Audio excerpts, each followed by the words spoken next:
Merci, soyons bénis au nom puissant de Jésus. Aujourd'hui, nous allons parler d'un thème qui nous est proposé. Nous allons parler des lois de Dieu. Pour cela, nous allons lire dans le livre de Deutéronome, le chapitre 6, le verset 1, qui dit ceci. Deutéronome, le chapitre 6, le verset 1.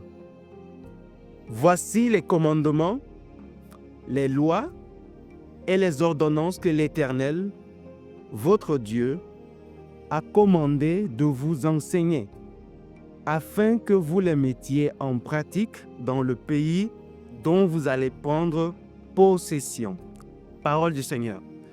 Le thème qui nous est soumis aujourd'hui, c'est les lois de Dieu. Alors nous voulons parler des lois de Dieu, comment Dieu a pu instituer des lois pour que l'homme puisse obéir. Alors, rappelons le plan de la rédemption que Dieu a déjà déclenché depuis, la chute de l'homme.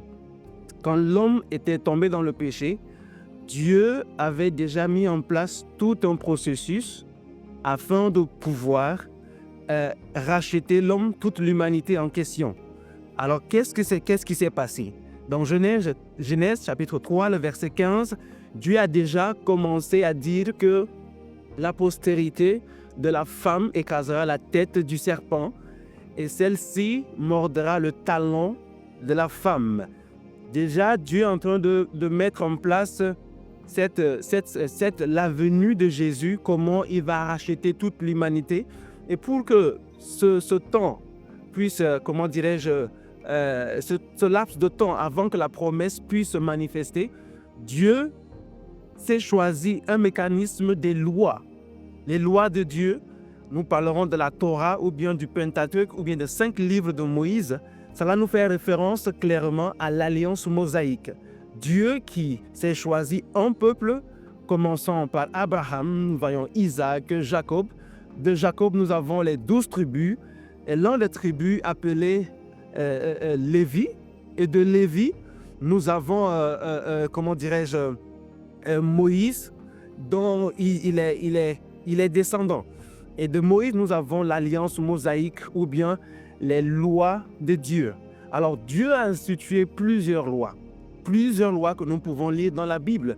Et même Jésus, nous rappelons qu'il n'est pas venu pour abolir la loi ou bien pour détruire ce que Dieu a institué, mais plus pour l'accomplissement. Il est là juste pour continuer ce qui a déjà commencé.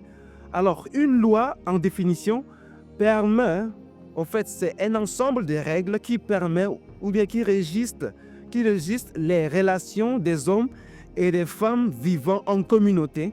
Il est donc question d'un instrument qui permet de vivre en société et en harmonie. Alors, les lois de Dieu permettent que les hommes ou dans la communauté ou bien que les enfants d'Israël puissent vivre en harmonie et avec eux, entre eux comme les humains, mais également leur relation avec Dieu. C'est pour cela, parmi les lois que Dieu a instituées, la Bible distingue des 4 différents types de lois. Parmi toutes les lois que Dieu a instituées à travers son prophète Moïse, nous avons les lois civiles, nous avons les lois cérémonielles, nous avons les lois de santé et nous avons les lois morales. Alors, nous allons en parler brièvement pour expliquer pourquoi Dieu qui est amour veut attirer le cœur de son peuple vers lui. Et il veut que le peuple puisse obéir à ses commandements. C'est une atmosphère qui permettra à l'homme de connaître Dieu malgré qu'il est tombé dans le péché. Alors, la loi civile. Qu'est-ce que la loi civile? Ou bien ces différents groupes, ou bien ce grand groupe de lois civiles. Ce sont des lois civiles régissant la vie sociale du peuple d'Israël. Beaucoup de pays du monde ont calqué leurs lois civiles ou sociales sur celles de la Bible. Je prends un exemple. La loi du Lévirat. La loi du Lévirat, si nous lisons la Bible, nous voyons Dieu, surtout le livre de Lévitique, qui parle de comment, si un frère dans la famille décède, son frère a le droit de prendre sa femme pour maintenir la lignée. Ça, on appelle la loi du Lévirat. Et c'est une loi civile, c'est une loi de la société. Et Dieu l'a instituée ainsi et les enfants d'Israël doivent obéir.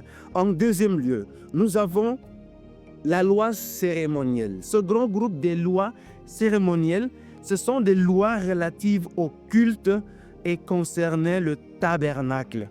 Au-delà de cela, nous avons les sacrifices, nous avons les ablutions, le service dans le temple, les jours fériés, la circoncision physique et nous pouvons ajouter également la présentation des enfants à l'église ou bien au tabernacle.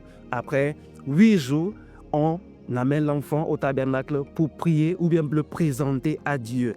Cela faisait partie également des lois que le Seigneur a instituées. En troisième lieu, nous avons la loi de santé. Alors on se pose la question, Dieu s'intéresse à notre santé? Évidemment que oui. Alors les lois de santé sont l'ensemble de ces principes de santé que Dieu avait donnés à son peuple, dont l'obéissance à celle-ci devait les aider à être en bonne santé. Un exemple, quand nous lisons le livre de Lévitique, quand Moïse parle de comment une personne atteinte de la lèpre serait traitée, ou combien de fois le souverain sacrificateur devait, faire ses sacrifices afin que cette personne, séparée des autres pour un moment, avant qu'il puisse revenir après sa guérison, de regagner le camp, le campement. Cela faisait partie des rituels ou bien ce que Dieu a institué. Et ça, c'est pour protéger, car la lèpre est une maladie contagieuse. Donc, cette loi, par exemple, pouvait aider ou bien protéger les autres des maladies. Alors, il y a plusieurs maladies contagieuses à l'époque et Dieu voulait, à travers ces lois, protéger tout l'ensemble du peuple d'Israël. Nous voyons également que ces lois de santé que nous avons actuellement, beaucoup de pays ont calqué leur exemple sur ces lois. C'est pour dire qu'il n'y a rien de nouveau sous le soleil. Dieu qui a créé l'homme a déjà institué toutes ces choses. Et ce que nous devons faire, c'est juste l'appliquer. Nous voyons aujourd'hui, par exemple, avec la COVID-19, nous étions obligés de nous mettre en quarantaine ou bien distanciation sociale de moins d'1 mètre. C'est des méthodes pour pouvoir éviter la contamination ou la propagation de la maladie. Cela a été déjà appliqué par Dieu dans les livres de la loi. Nous avons en dernier lieu la loi morale. Nous avons parlé de la loi morale. La loi morale, aussi appelée les 10 commandements donnés par Dieu lui-même, est écrite de ses doigts pour son peuple. La loi morale. Dieu s'intéresse non seulement à la santé en donnant des lois de santé, mais aussi à la moralité de l'homme. Comment l'homme doit se comporter dans la société. Et si nous lisons les 10 commandements qui sont orientés vers Dieu et les commandements orientés vers son semblable. Alors Jésus qui était revenu pour dire, faisons la somme de tous les commandements ou bien de toutes les lois qui dit, tu aimeras ton Dieu comme toi-même. En fait, de tout ton cœur, de toute ton âme et de toute ta pensée. Également aimer son prochain comme soi-même. Il a résumé en quelque sorte la loi morale dans ce sens. Dans Exode 20, nous voyons comment Dieu a institué les 10 commandements, où il a écrit avec ses doigts, ses propres doigts, et que les enfants d'Israël doivent obéir. Mais non seulement ça, nous voyons que ces lois font partie de ce dont Dieu veut. Au fait, ça sert d'une plateforme où Dieu veut tisser cette relation avec l'humanité, avec son peuple. Alors, pourquoi Dieu a institué toutes ces lois? Nous avons dit au début que cela a permis qu'il y ait un temps, ce laps de temps où Dieu s'est choisi pour que cela puisse être une bénédiction et que les enfants d'Israël, en obéissant cela, attendent à ce que ce temps de rédemption où Jésus apparaît pour pouvoir racheter l'humanité à sa guise. Alors nous nous posons la question, est-ce qu'il serait nécessaire encore d'obéir les lois? Disons que Dieu a institué ces lois pour avoir une relation avec son peuple. Nous ne sommes pas évidemment sous la loi, mais nous sommes sous la grâce. Mais sachons que les lois ont été instituées par Dieu pour que nous puissions les obéir. Cela nous attire de plus en plus encore vers Dieu. Cela nous fait encore demeurer dans sa présence et le connaître davantage.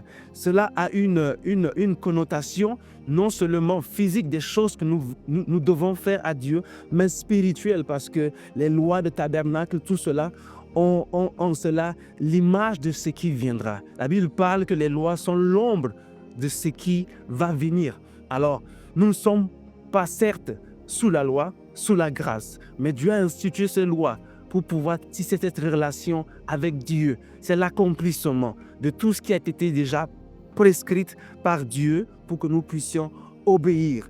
Alors, cette exhortation, c'est juste pour nous rappeler l'importance ou bien comment Dieu a institué ces lois et ces lois qui sont pour notre bien. Et il a dit que nous devons les obéir. Et comme il a dit, ce sont ces commandements, ces lois et ces ordonnances que l'Éternel, votre Dieu, notre Dieu, a commandé de nous enseigner afin que nous, tous, les mettions en pratique dans le pays où il veut que nous puissions prendre possession. C'est là cette parole que nous voulons partager avec nous en ce jour et que le Seigneur nous bénisse richement au nom puissant de Jésus. Amen.